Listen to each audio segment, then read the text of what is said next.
السلام علیکم ملګرو، نن مې تاسو د ریموټ چل سریال اداکار شاهین د ژوند په اړه لنډ معلومات راوړي دي. تاسو دا ټول معلومات په دې ویډیو کې راسره کتلی شئ. دا ویډیو د نورو ملګرو سره شریک کړئ چې زموږ په دې یوټیوب چینل کې به تاسو د هر اداکار په اړه لنډ معلومات پیدا کړئ. نو راځئ چې ویډیو شروع کړو، زموږ سره تر پایه پاتې شئ.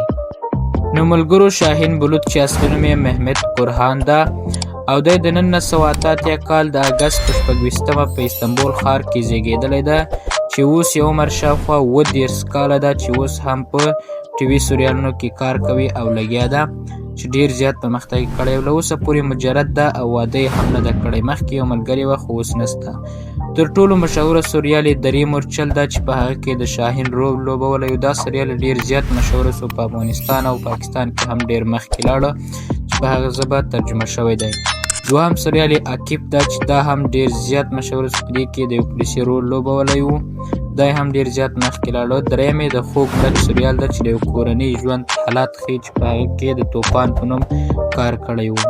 څلورم یې د مینه او غږ په سریال کې کار کړی و، دا یې هم د یو کورني مشکلاتو حل لپاره و چې همداسې کورني مینه او انتقام غږ په همدې کې سریال کې کار کړی و.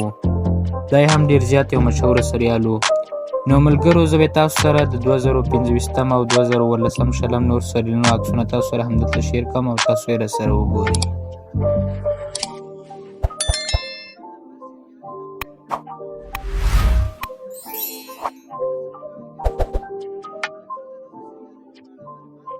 نو ملګرو، دغه نوي سریالونو کوم چې تاسو سره ما عکسونه شریک کړل، اوس به زه تاسو سره د انسټاګرام اکاونټ هم شیر کوم. دا د انسټاګرام اکاونټ ده چې 410 فالوورز لري، خپله رسمي اکاونټ یې ده. په دې کې تاسو د هغه عکسونه ویډیوګانې کتلی شئ. نو ملګرو، زه به تاسو ته په دې چینل کې د هر اداکار په اړه لنډ معلومات شریکوم. تاسو دا چینل در سره سبسکرایب کړئ او نورو سره یې شریک کړئ. ډېره مننه چې ویډیو مو تر پایه وکتله.